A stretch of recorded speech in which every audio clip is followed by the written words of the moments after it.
everyone, this is Keith Scott from out in Sydney, Australia. I'm one of the voices of Bullwinkle J. Moose. It's time to watch Relentless and Unstoppable. And so give it up for your main hosts, Douglas Kelly and Andy McPhee.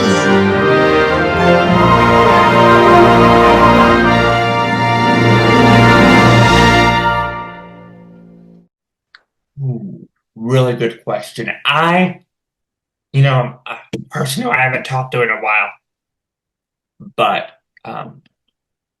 someone who was very, very nice to me and always did interviews with me and stuff was Landon Cassill. And I know he's not racing anymore, but his whole story of how he drove for like underfunded teams and then ended up getting with Front Row and stuff. I really like the way his race. I mean, obviously he's not racing anymore, and he does podcasts now, kind of like you and I do. But his story is just amazing. His background, everything about that's just amazing. What's his background exactly, and how'd you meet him? You remember Castle Motors, the motor shop that he worked at, I met Landon when he was driving for BK Racing. We all know the story of how that BK Racing ended up. But he was driving for BK. Or no, I first met him when he was driving for Phoenix Racing. He was driving 51 Think a Teacher Today car. And I met him at Kentucky with Michael McDowell. And then when he was calling BK Racing, I did a lot of interviews with those folks at BK Racing. Those folks were really good to me.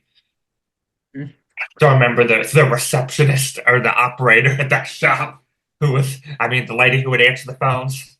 She would thank you for calling BK Racing, and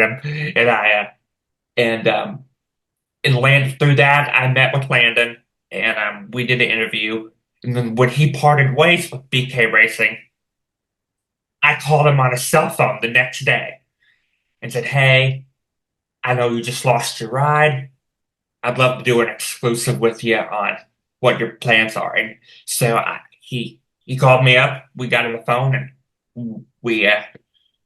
he talked to me for about 10 minutes. He said, "Yeah, it was unfortunate, and then forget where he went next. But he went back to the Xfinity Series, I thought. Or do you know where he went?" I think after BK, I think if I remember right, he was with Hillman Racing. Yes, yeah, the 40 car. Yes. Thanks for my brain on that. Yeah. He went to Hillman, and then he went to and then he went back to draft for JD Motorsports. Another guy I've interviewed, Johnny Davis, who's unfortunately no longer in racing. Wait. And then I caught up with Landon every time I've been at the track. I mean, the last couple times I've been there, he hasn't been there, obviously, because he hasn't been racing, but I wish I could go back and find all those saved phone numbers I had for people like Adam Alexander, Landon Cassill, Hermie Sadler. I wish I could go back and find all those phone numbers, reach out to them again, but they're on an old phone in my parents' house. I don't even think we have anymore. I see what you mean. So, you just mentioned, is Johnny Davis's team gone? They filed for bankruptcy during the middle of last year. They mentioned they filed for bankruptcy. I'm friends with him on Facebook, and he posts like prayers and stuff every day. But I don't see them coming back. Honestly, I really don't. I mean, they haven't. They left in the middle of the last Xfinity Series seasons, and yeah, I don't think they're going to come back as much as they may field one car on occasion, but I mean, they were a powerhouse. I mean, they never won any races really, but they had those 4 cars, and they did. I remember at the Heart they had Mike Wallace driving for them. Yeah, they had Mike Wallace, and then I think they had Stephen Light, for a season.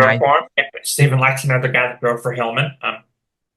Yeah, and Stephen also won a Kentucky race in the then Busch Series in 2007, and then drove for Richard Childress for a few years, and then he drove that 29 Holiday Inn car.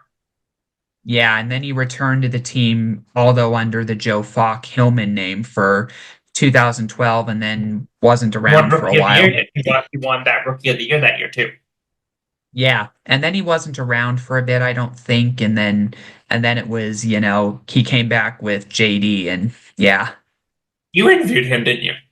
Yeah, I did for R&U, and he told me a bit of what he went through after that Rookie of the Year thing, which is he no longer had any offers and had to work at an auto shop for a bit and was very depressed and sad. And he married and became a father to a kid, and then eventually he returned to racing through JD, but it's just been he's been getting offers only from teams that aren't competitive or just getting started. And while he'll take them, it's like he wants to be in a competitive car long term, and I can't blame him.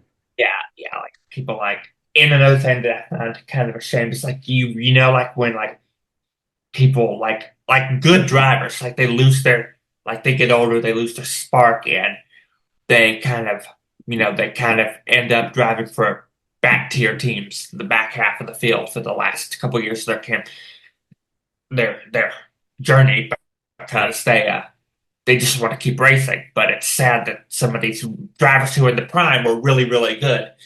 They end up driving for like non-competitive teams during the last couple of years of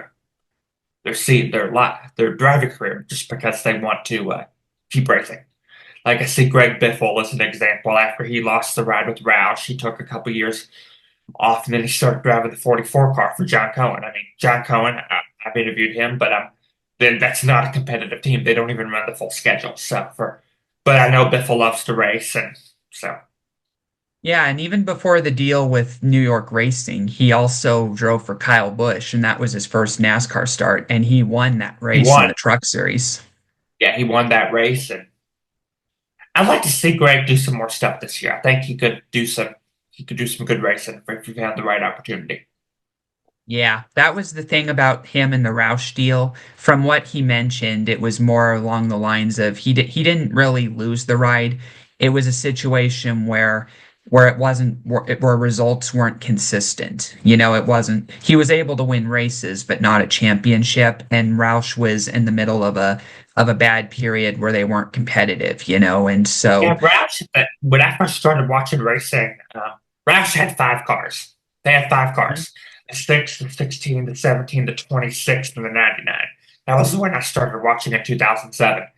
Mhm. But then they just slowly kind of lost their momentum, and I mean, they were still going to win every now and then, but like it wasn't the same as when they were the powerhouse team and when Carl Edwards was driving for them. And but I think Brad Keselowski is doing some really good things over at RFK, and I think and you've told your Brad Keselowski story. I mean, I've met Brad. I mean, I think Yeah, I think I Brad's really I think Brad's going to do some good things over there, and with them adding Ryan Preece over there, I think that's going to be really good. Yeah, yeah, Brad is doing really good with Roush.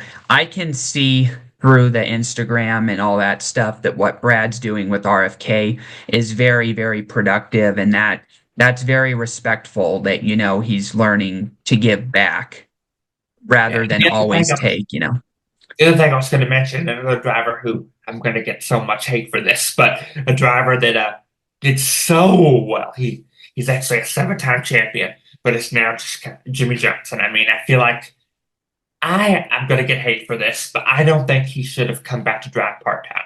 I think he should have just ended his career on a high note because now he's running like I mean, I know he's a part owner at Legacy, but he hasn't even come close to getting a top 10 or anything like that since he's drove with 84. So I think that was a mistake on his part because now people are going to remember him for just being a field filler.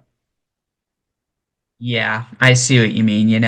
But that's just, the business of racing. Sometimes choices are made, good or bad, and all you can do is learn from them. But yeah, but I'm pretty much, one of those guys where if it's not the right opportunity or not the right kind of chance, then I try to not take it unless it's seriously worth it. So yeah, I wouldn't want to be a back of the field driver every week either when I put myself in Greg and Jimmy's shoes. Gee, that's all we have for Relentless and Unstoppable. So tune into the next episode to hear more amazing stories from amazing guests. This is Keith Scott from Sydney, Australia saying so long, and I'm smarter than the average bear.